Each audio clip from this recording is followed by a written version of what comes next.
Welcome to Lynn Cullen Live. Talk radio without the static. Email your questions and comments to lynncullenshow@gmail.com. And now your host, Lynn Cullen. Hey, how you doing? January 10, 2022. Oh boy. Hey, I'm hearing myself just talking to the producer. Some buttons got to get pushed. Thank you very much. A little disconcerting there. There is so much to talk about. I don't have a clue where to start. I mean, seriously, don't. So forgive me. I'm just going to be, stream of consciousness jumping from place to place, no particular order. I wouldn't even suggest that whatever I talk about first is the most important thing, because it won't be. I just, so much. This is a problem on Mondays because of not having had an opportunity to talk about anything that happened after Thursday afternoon. That's the way that works. And the way our lives are now in this time in our nation, stories that would be like huge stories just 20 years ago, 25 years ago, are now like relegated to a little spot on page 18 down in the corner under some ad. There's just too much going on. But I'm not telling you anything you don't already know. I'll just start with, again, things that are really, in the scope of things, unimportant, but I need to note. Steeler fans got really lucky. And when I'm talking about lucky, I'm talking about the Jaguars. When I heard that in order for the Steelers to have a chance, the Jaguars had to beat the Colts. I mean, I follow football enough to know that, well, that ain't going to happen. And it did. It really did. Jeez. And then, well, I'll say, the New York Times sports section just giving each game a little paragraph summed up the Steelers' win thusly. Immediate beneficiaries of the Colts' loss, the Steelers were set to earn a wild card berth. So long as the Chargers and Raiders didn't play to a draw, of course, that didn't happen. Coach Mike Tomlin has gone 15 seasons without a losing record. That's got to be some kind of a record itself, doesn't it? Pretty impressive. And here's the part that I thought. And the shell of Ben Roethlisberger was good enough to eke out 9 wins this season. TJ Watt tied Michael Strahan's single-season sack record and had 3 quarterback hits. Yeah, he's pretty astonishing as a player. Anyway, that's it. So Steelers. And why do we always get the late game? So the next game is what? Saturday night or Sunday night at 8:30? I'm just saying, it annoys me.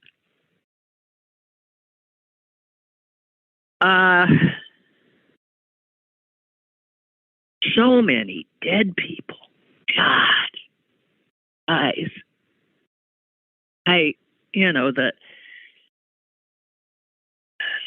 The one that's all over Twitter today, because again, every day it's a different person and a different sense of communal loss. But today it's a guy that I really never paid any attention to, Bob Saget.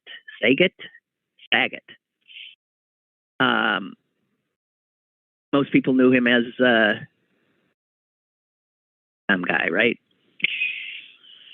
I never watched sitcoms, so I don't know. But yeah, he was a stand-up comedian, and apparently very, very blue, as they used to say.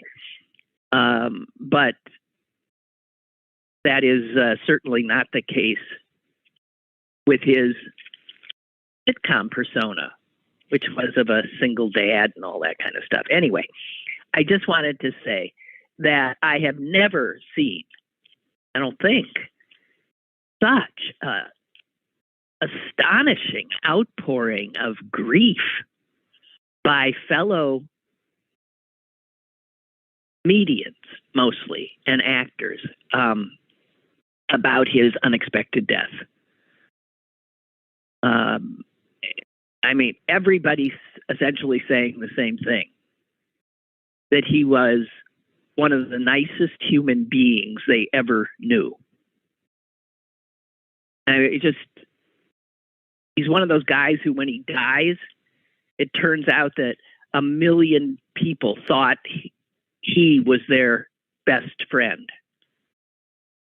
And that says something about somebody. So while I was not tuned into him, I was most aware of him as hosting America's, funniest videos or something. But wow, I gotta tell you, the Twitter is just in tears, and everybody who obviously ever met the guy considered him one of the finest people they knew. So there you go. Who knew? I'm just passing that on. Must have been a wonderful, wonderful human being to get that kind of a response. Dwayne Hickman, on the other hand, might as well stay with some obits, is one of those guys that, he was never that big, and I don't know, I'm sure he might have been a wonderful man, but I'm not seeing anything in Twitter about him. And you might be saying, who the hell's Dwayne Hickman? Well, this will separate the old farts from the rest. Dwayne Hickman starred in a 50s into the 60s as the lead, whose name was Dobie Gillis. I mean, I remember it because I was a kid. And Dobie Gillis had a friend. And to me, this guy was the star because he was so dopey and had such a great name. Do you remember? He was played by the actor Bob Denver. Bob Denver, who most people know from Gilligan's Island as Gilligan. But before Gilligan's Island, Bob Denver was the sort of sidekick on Dobie Gillis. And his character's name was, come on, you know it, Maynard G. Krebs. Yes, Maynard G. Krebs. Just wanted to be able to say that. So Dwayne Hickman is dead at 87. His career never was finished by his being typecast in that. No one ever saw him as anything other than this Dobie Gillis, who was unremarkable in every way. Tuesday Weld was a mainstay on that. And Warren Beatty also had a recurring role, a very young Warren Beatty. Oh, God. Okay, so that's but the death that just sent me, and still is, into a state of despair. And you know how sometimes you literally cannot accept a person's gone. I engage in that kind of magical thinking a lot. And hearing this man's death just hit me like a ton of bricks, even though he was old. 94. But I so loved him. As much as you can love somebody that you don't know, that you only see. And all I was, well, it's not true. What I was seeing was, of course, him, an actor playing parts. But I also knew of him as a civil rights activist. And that was not playing a part. And I watched as this man, Sidney Poitier, carried himself throughout his life in this racist nation with such dignity and with this always this sense, this barely contained rage you could feel.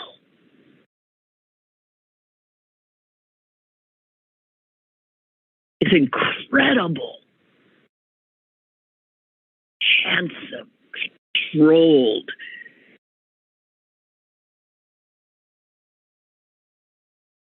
beautiful human being. It was the way he carried himself. And just by that alone, he showed America what a black man was, not a shuffling, tap dancing, whatever. He was this. And to this day, I thrill in disbelief at the scene from In the Heat of the Night, which I have seen a million times.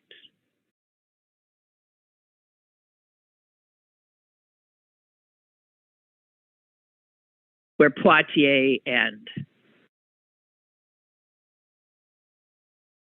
thinking on his name.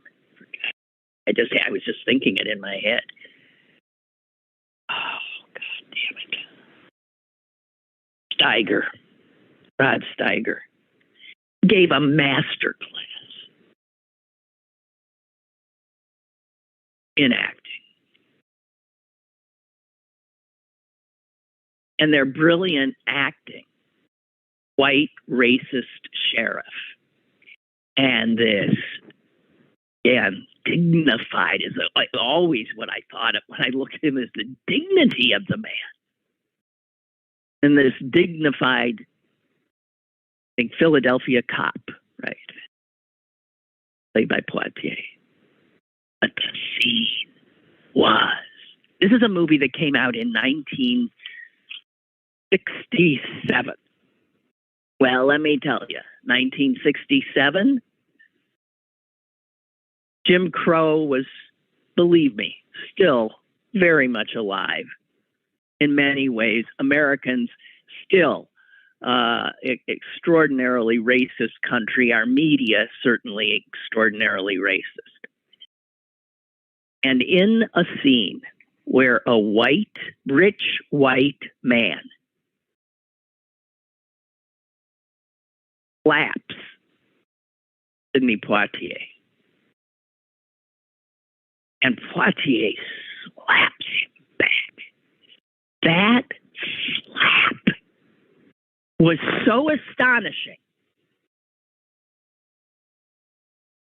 because we'd never seen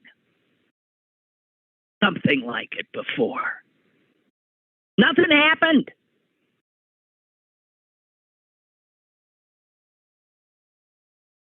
And I was watching the scene again the other day. And in terms of it is amazing, because when the white guy slaps Poitier, there is not even a millisecond that he comes back. It is so so immediate, so heartfelt, so real.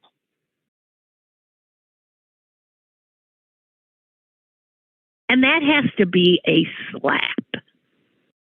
That must have, I can't imagine how it gladdened the hearts of Black people.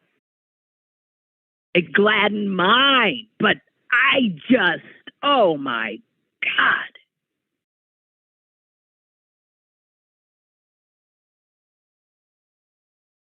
Just wondrous. And in 1967, that, I'm sure, if in theaters all over this country there had to have been audible gasps. I can't imagine how it played in the South.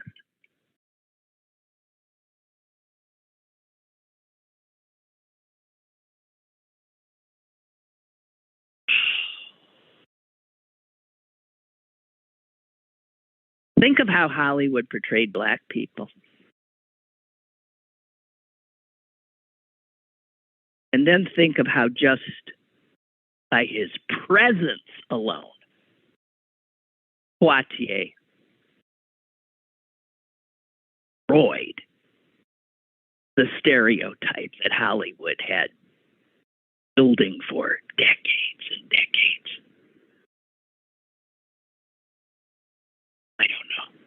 I just found him extraordinary.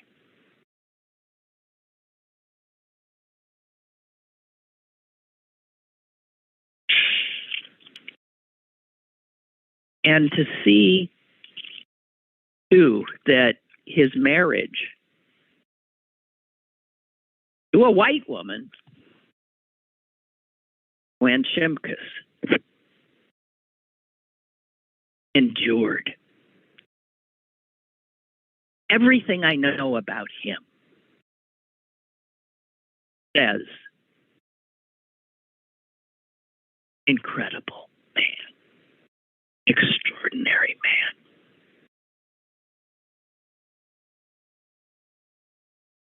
Okay, I'm sorry. I have really been mourning.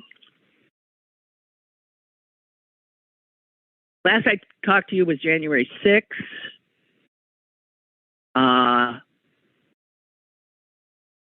I watched that night, I think it was HBO documentary on that day. And I saw stuff I had never seen before. And I was transfixed. I had never had a true appreciation of what those overwhelmed, unbelievably outnumbered Capitol Police endured. I have never had an appreciation. There was, by all accounts, an armed, bloodthirsty, raging mob breaking into the building. The cops were outnumbered. I can't even imagine. What? Did anyone ever do the numbers? The initial assault when you didn't even have the DC cops in yet? Just the Capitol cops? I mean, they were outnumbered like, I don't know, 100 to 1? It was unbelievable. And they didn't have protective gear. It was another day at the protesters were better protected than these police. And the courage it would have taken to stand there knowing there is no way that you can hold these people back. And yet when the Washington cops came in, their numbers were beneficial, but still, they were totally outnumbered. And people, it's amazing more people weren't killed. More police weren't killed. It's amazing. And to see, there was video of one of their officers as there's like tears coming down their cheeks from tear gas and all of this other stuff, and they're bloodied. And he says to this one guy, "You can't. I know you've got to go back. You've got to go back in. I will not lose. We will not allow the Capitol to be taken. Not on our shift," or whatever. And they were willing to, you could tell, they were willing to die to do something they had sworn to do.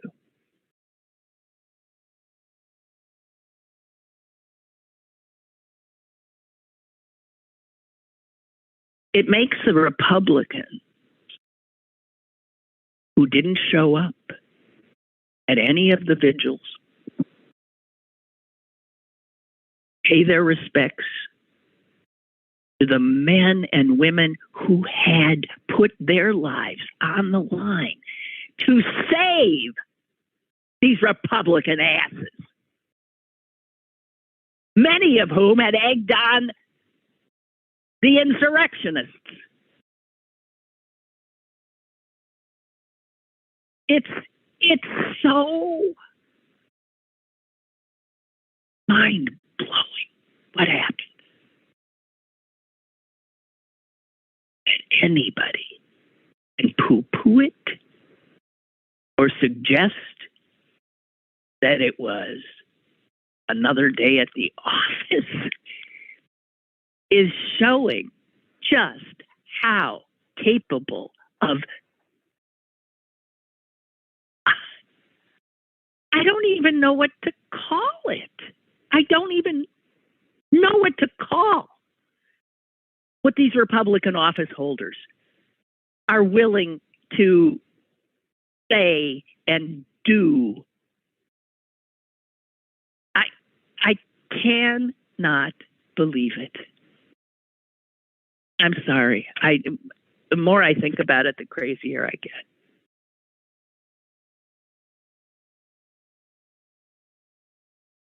And God help us. I almost died seeing it, that the Republican National Committee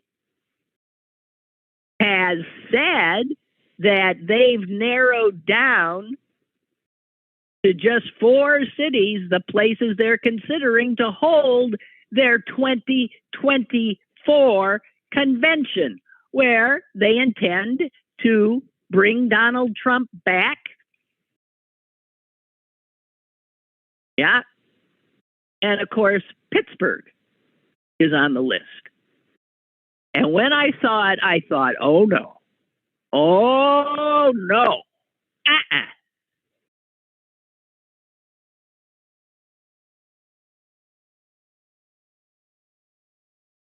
I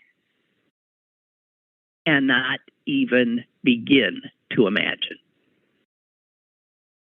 what the 2024 Republican convention will be like.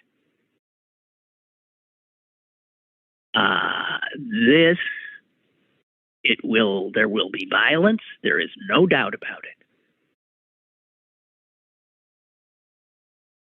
There's no doubt about it. And our mayor and our county executive have welcomed the prospect of turning this city over to this party of white nationalist insurrectionists, Donald Trump's party. Are you kidding me?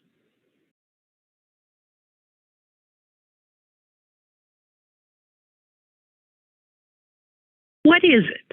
What is it about politicians that the only thing they can ever think of is, there's money in it.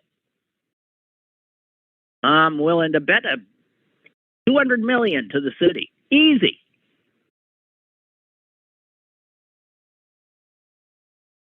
You know what else there could be in it? Chaos, death, destruction. That's my bet. And to be known as the place where Trump began his triumphant return to the White House and the destruction of American democracy, that's going to be what Pittsburgh's known for?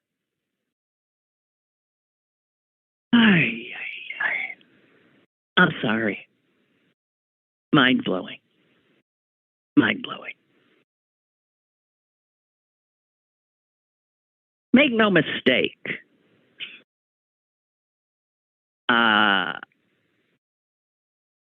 2024 is going to be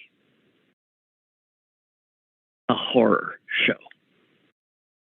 The Republicans are so busy right now revamping all those election laws and deciding who's going to be able to count the ballots and decide which ballots are the real ones and which are not.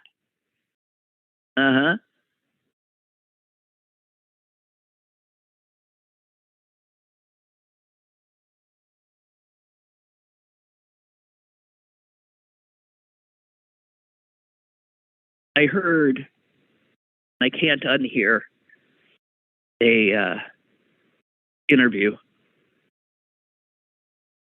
on NPR the other day about the distinct possibility of civil war. And I mean, there are those who already argue that we're in one. And yeah, maybe. I mean, it's definitely, you can see the divisions. You can see it's not hard to envision. Now, what gets people tripped up about accepting this, that the possibility of civil war in this country is very real, is that everybody thinks of, like, you know, the Civil War. Cannons, men on horseback. Of course it won't be that. Because it would be an insurgency of a minority. The Republicans and the white nationalists. That is a minority of this country, and that is one of the reasons we're where we are. Because they cannot handle the fact that they are losing power. They have been the dominant group since day one, and they see the future. And they see they will not be the dominant group. Demographers will tell them right now. It'll be about 7-8 years now, and you white people are going to be in the minority. This will not be a majority white country. This is enough, and the election, of course, of Barack Obama, to make these people go insane. So when we start looking for the beginnings of this civil war, and it is a thread that runs through our entire history, of course.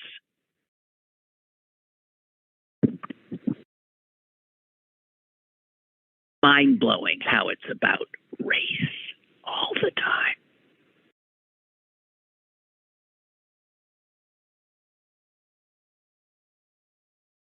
But this interview I listened to was just chilling.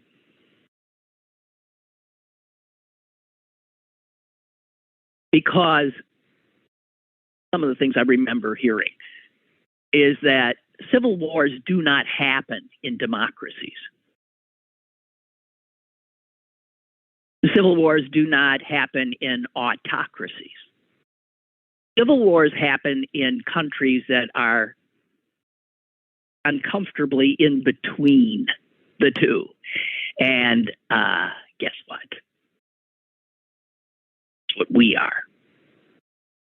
We are not a democracy. Talked about that some last weak. We are not, never have been. And our structure, our foundational structure, allows minorities to have extraordinary power. More so than their numbers would suggest.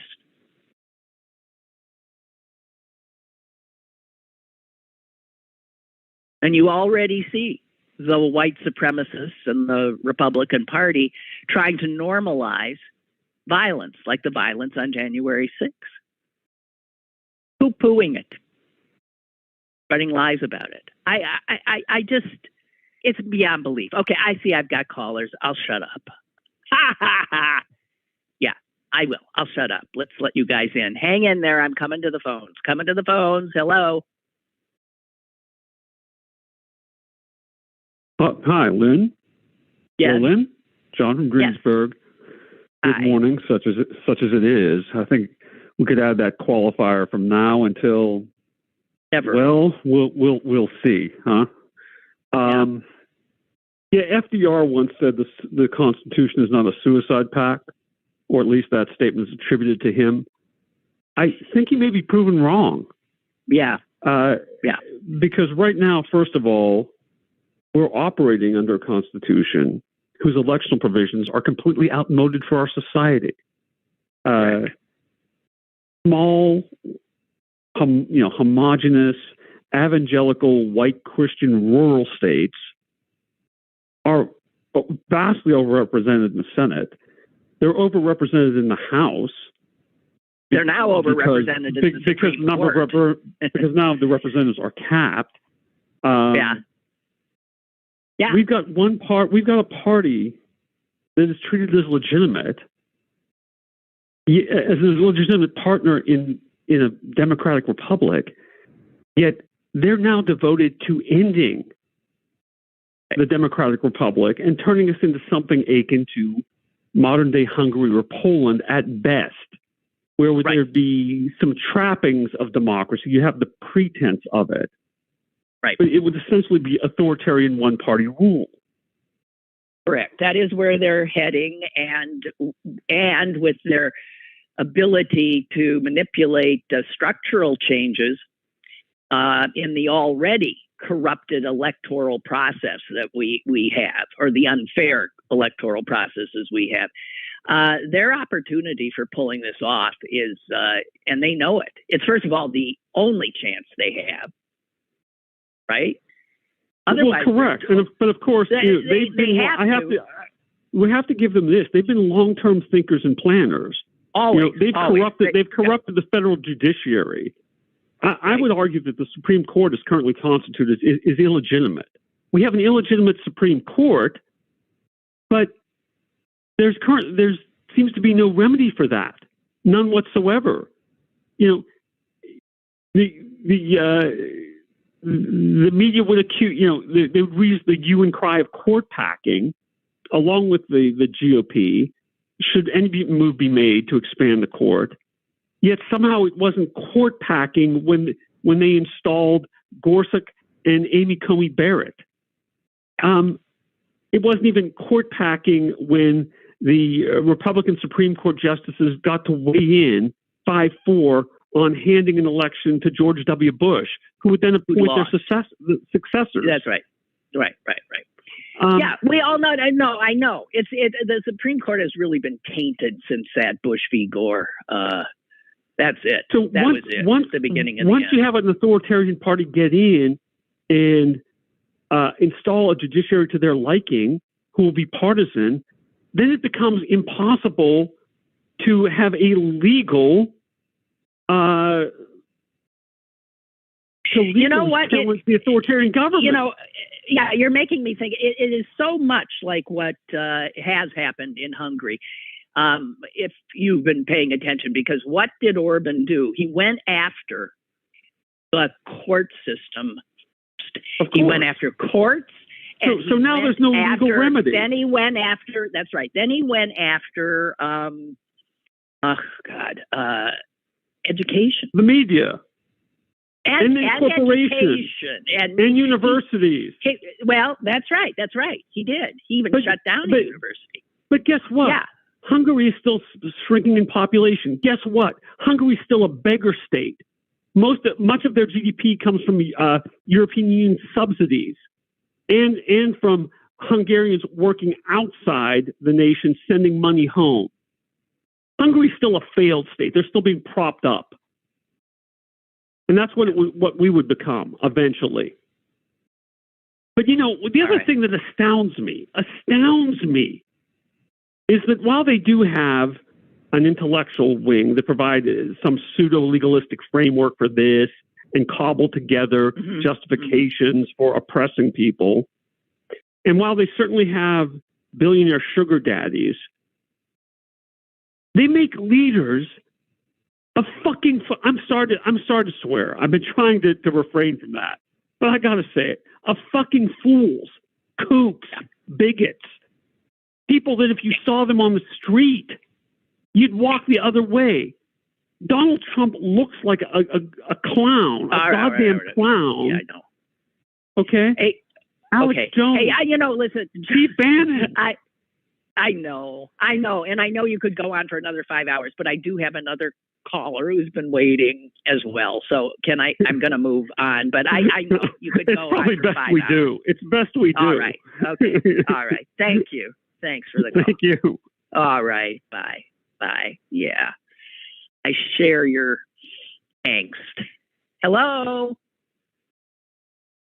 Hey, good morning, Lynn. It's Dave from Washington. Hey, how you doing? Good. I sent you an email. You can ignore it because I called you instead. Okay. My email has wonderful little information. Tuesday Weld was born on a Friday. You look it up. Well, so, are you wondering why she got named Tuesday? Well, I always liked that name, and I just kind of assumed she was born on a Tuesday, and I looked it up, and no, she was born on a Friday. Is that the sum total of your contribution to the program today? Well, that was the email. Okay. Then you started talking about the other stuff, and I had to call. They have done their best to make voting as difficult as possible, for blue people, but they have not made it impossible. So that is true. They don't have to win this game. This is where, and you know me and Democrats, I'm not a big fan. They're not going to go out and vote. They're going to throw their hands up and say, fuck it. They made it difficult. I'm not going to do it. You got to go vote. If everybody went out and voted, and everybody knows when they have high turnout, Democrats always win. And that's the whole point of their suppression laws, is to try to... Well, the problem is, but the problem with all this is that if we have these two warring factions, it is the Republican side that has the passionate base. They're fighting for their lives. That's the way they figure it. Well, and Democrats, there's not the same understanding of the importance of this, and that we're fighting for our lives, and somehow our base doesn't seem to quite get it. Exactly. That's what I've been saying. That's exactly what I say. Because I know that's what you're saying, because I think it is such a disquieting, horrible reality that they want to do what the Republicans have done, which is escape.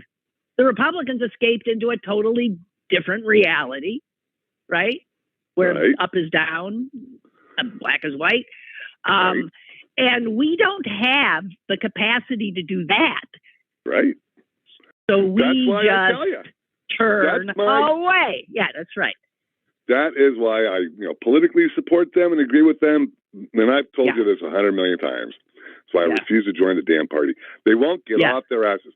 None of the roadblocks that they put up, there's only one, and that's why they threw that last one in. If all else fails, they can just arbitrarily throw out the results of a state election and assign whatever electors they want. That was the default. Well, that is the reality now in some places, right? It is, yeah. We don't like these results. All the stalling and all the tactics that they put in place to repress the vote, they didn't work. So you know what? We're just going to throw them out and declare our own winner. That you can't do much about. But People, you got to go out and vote. And if they make it difficult, they're taking away voting boxes and not allowing you to go out on Sundays. Well, then don't go out on Sundays. They won't let you mail it in. Then go to the damn polls. It is not impossible. But you're going to lose everything if you don't do it. Right. Hey, thank you. You're welcome. Talk to you later, Lynn. Bye. Bye. There's an organization that tracks state of democracies and governments around the world. This is something else I learned in that interview. The United States has been at the top of, they assign a number, the highest being 10 plus, and the lowest being 10 minus. You know, the worst, like North Korea would be on the 10 minus in terms of freedom and everything. And the United States used to be considered the longest running democracy.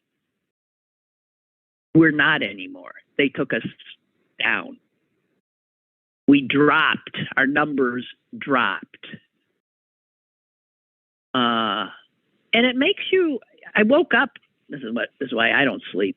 I woke up thinking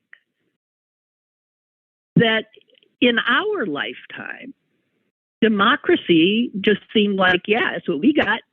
That's what we got. And look at us. We're rich, we're big, we're bad. Most of us are relatively comfortable. Yee-haw. Democracy is a flash in the pan. Other than Greece, did it even really, I mean, other than, yeah, ancient Greece, it wasn't resurrected again until this experiment called the United States of America.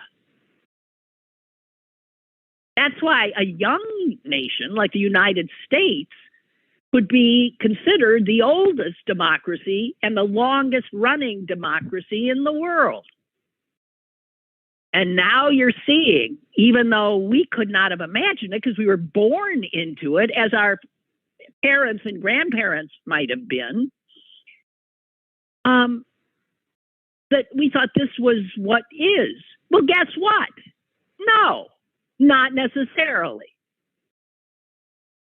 And if the Republican Party has its way, we will cease to be a democracy.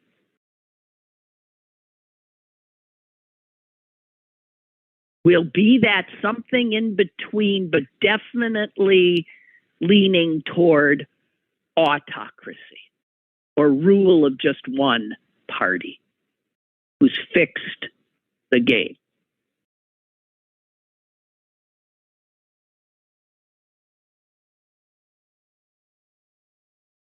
Remember, one of the things I remember about Donald Trump as we got to know him was that I remember saying, you know, every lie that comes out of his mouth that he says, you know, like the Democrats are, it's always a lie. But if you instead say, change it to the Republicans are, then it's the truth. So he projected all the time. Everything, before the last election that he lost, months and months before, he was saying it's going to be rigged. They're going to rig it. Well, that was a lie. But if you switch, and if he were saying we're going to rig it, that would be the truth.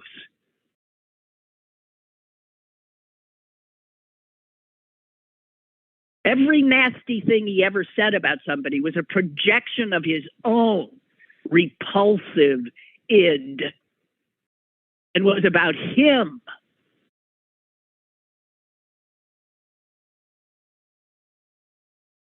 Just so you know, a leading scholar in Canada whose specialization is violent conflict has been vociferous in attempting to get the attention of the Canadian government because he says Canada needs to be prepared because this big nation to their southern border is about to explode. And Canada needs to figure out, what are we going to do to safeguard our nation, to deal with the stream of possible refugees desperate to get out of this white supremacist fascist America.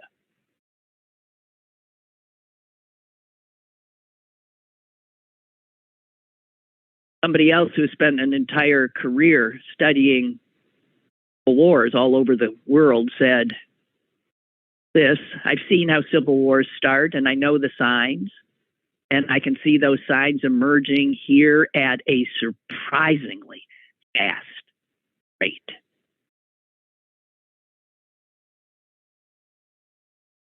And so you have Republicans now trying to normalize things about, violence being necessary. And you see the polls that an incredible percentage of Republicans say that, yes, violence may be necessary. So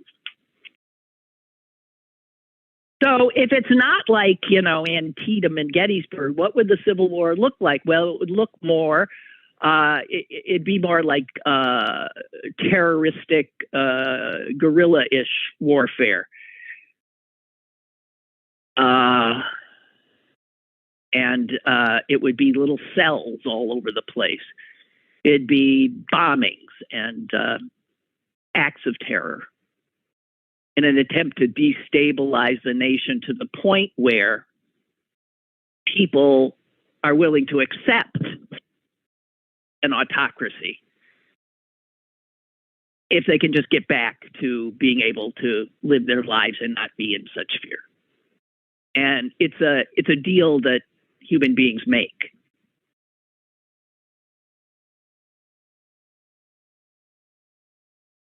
The other thing that they say to look out for is the provocation.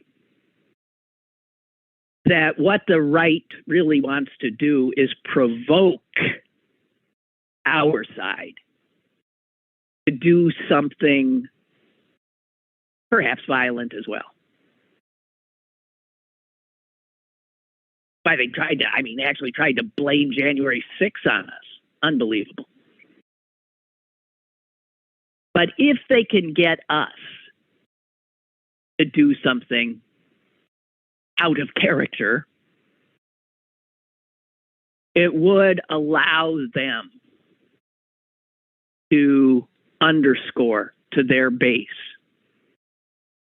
what a danger we are. And we know how these things work. It doesn't require, most of us would not be engaged. It requires, passionate folks on both sides. I don't know. Now, one thing that made me feel like maybe we'd be okay is that the corporations might realize that this is not good for business. And so they'd weigh in on the Democratic side.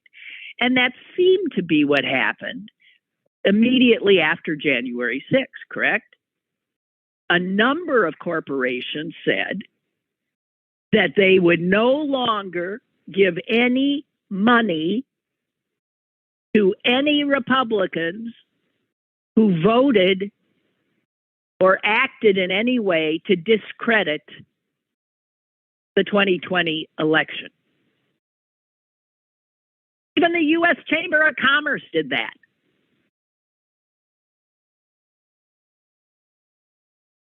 At the time, the head of the Chamber of Commerce says there are some members in Congress who, by their actions, will have forfeited the support of the U.S. Chamber of Commerce. And they weren't alone. We kept hearing from this corporation and that corporation, okay, we're done. We ain't funding these folks anymore. Guess what? And here's where media fail us. 2 months after the Chamber of Commerce said that, they started giving money the aiders and abettors of the insurrection. And even put out a explanation. And here's the explanation, guys. We do not believe it is appropriate to judge members of Congress solely based on their votes on the electoral certification. 2 months later, they did a total 180. And so the money is flowing, millions of dollars from these lobbying groups and from corporate PACs to what is called the Sedition Caucus. Yeah. So if you think we're going to get saved by the corporations, I am not so sure.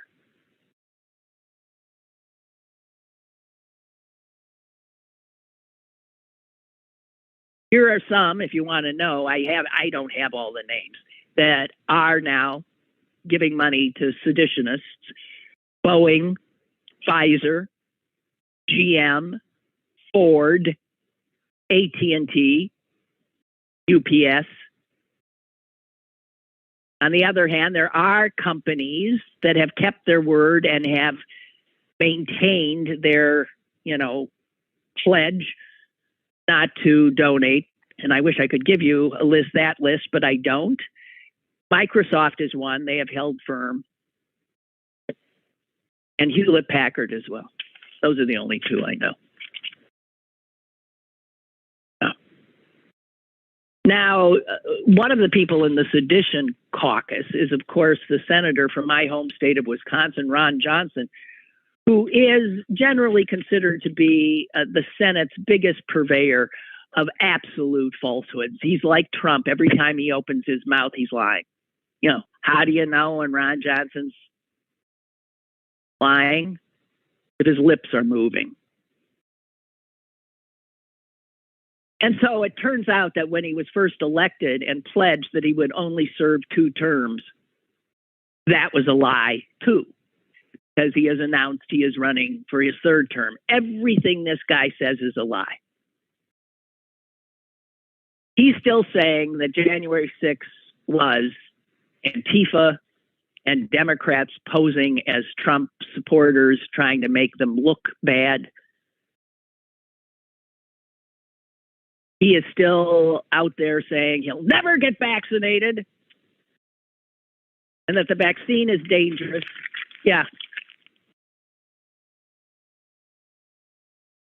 Boy, oh boy. Well, he's running again.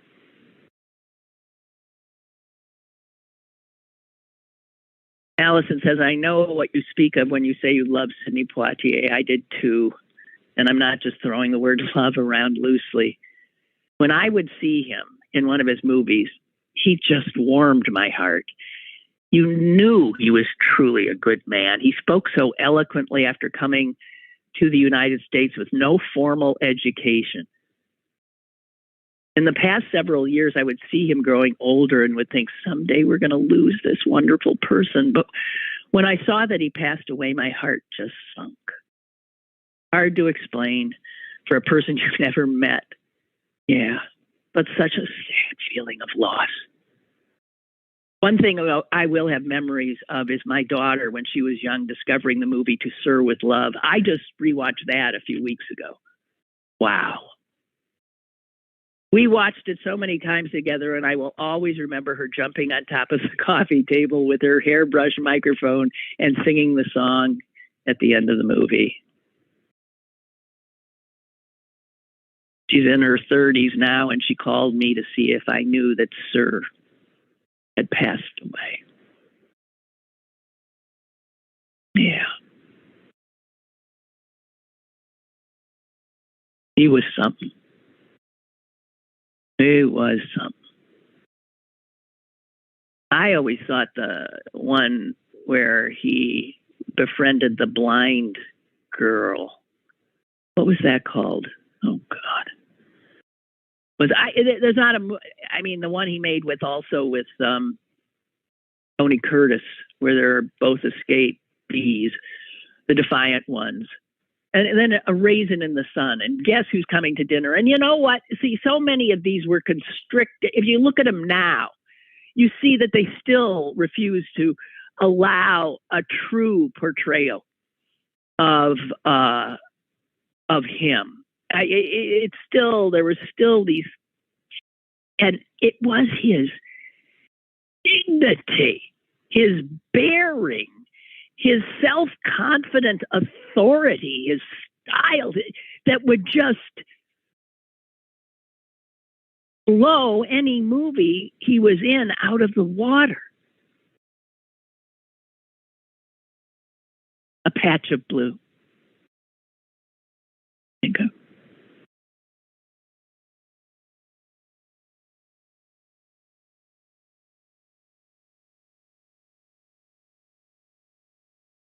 He was a huge cultural figure. He changed things.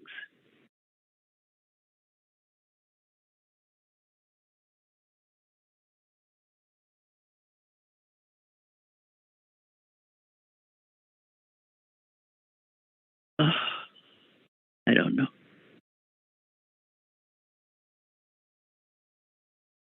Here's a sentence that I absolutely understood. If the Marvel cinematic universe had existed in the 60s, Poitier might have made a perfect Hulk. Because, like that fictional hero, his superpower was to stay angry, even at his most relatable.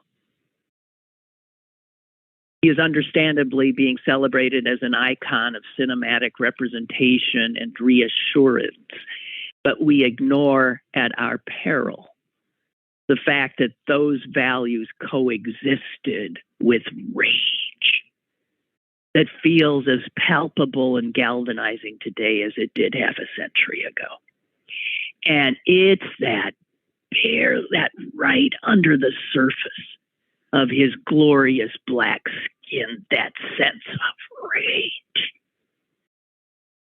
that I found so compelling.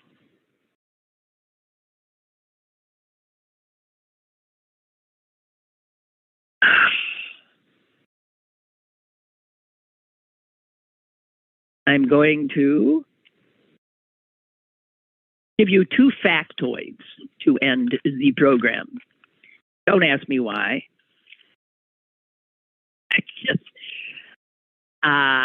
Just because. Oh, I also want to give you a heads up that on Thursday, I'm going to do what I so rarely do. I'm going to have a guest, an author, Jessica Nordell.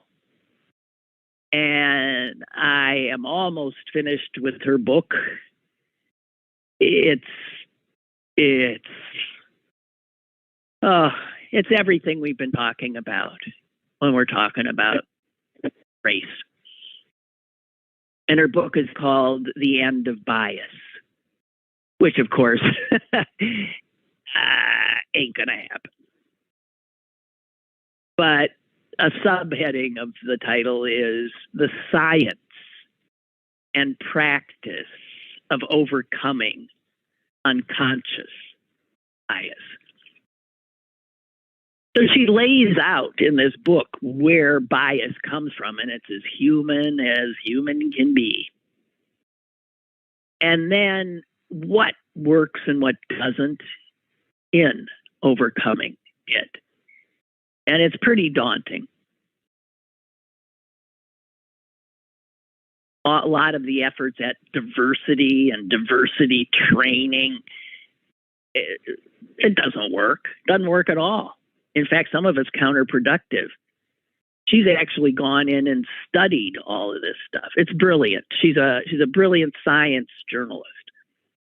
And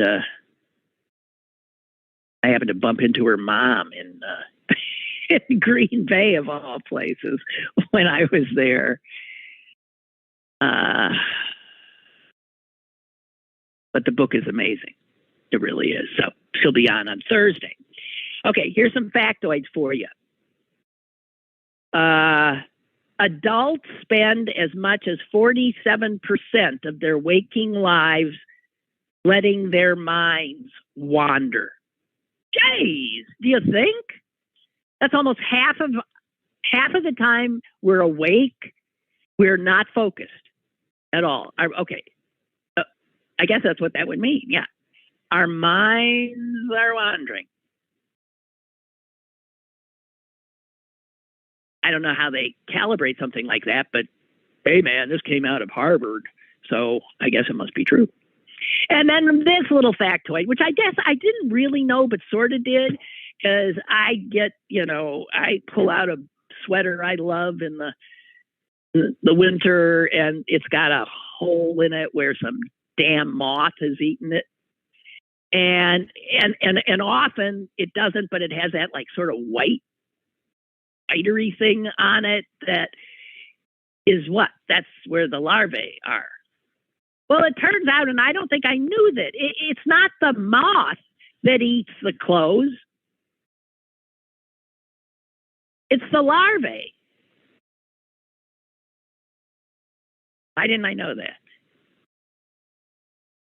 But where do the larvae come from? They come from the moths. So I guess they're all fair game if you're into like trying to make war on them. It is not the adult moth that eats clothing. It's the tiny little caterpillars that become the moths that feast on clothing, particularly being partial to wool and cashmere. Tell me about it. I had this glorious wool area rug. Unbeknownst to me, they were eating it year after year. I didn't even know until I picked it up one day a little bit, and huge chunks of it came falling out. They ate this whole 8x10 rug. Little teeny weeny caterpillars. Anyway, I just wanted you to know that fact. It weren't the moths. Okay? All right, that's it for me. I'm done. I am more than done. I am just so not in a great place, guys. But I am going to persevere because what choice do I have? And that goes for you, too. All right. Stay warm. Keep your heads down. Wear a mask. Excuse me. Didn't mean to scream at you. And I'll see you tomorrow. Susan should be joining us. Toodle-oo. Lynn Cullen Live, Monday through Thursday from 10 a.m. to 11 a.m. and archived at pghcitypaper.com. The opinions expressed on Lynn Cullen Live are those of the host and do not necessarily reflect the viewpoints of Pittsburgh City Paper or its advertisers.